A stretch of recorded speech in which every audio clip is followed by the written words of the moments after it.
Hello everyone, welcome back to Tech TV and an easy to follow tutorial on Facebook. In today's video, I'm going to show you how to log into Facebook without your username. So please make sure to watch till the end. Subscribe to our channel Tech TV and ring the notification bell so that you'll get notified on our next interesting upload.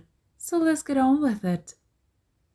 At first, open Facebook on your device and you will be taken to the login page. If you don't remember your Facebook username, there is no issue.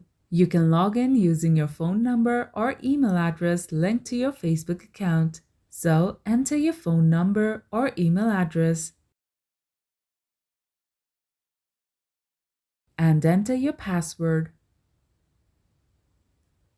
If you forget your password, tap Forgotten Password to reset it. Once you are done, tap Login. And that's how you log into Facebook without your username. If you liked the video, please leave a like and let me know if you thought it was helpful in the comment section down below. Thank you for watching, and I'll be back with more interesting tutorials soon. Until next time.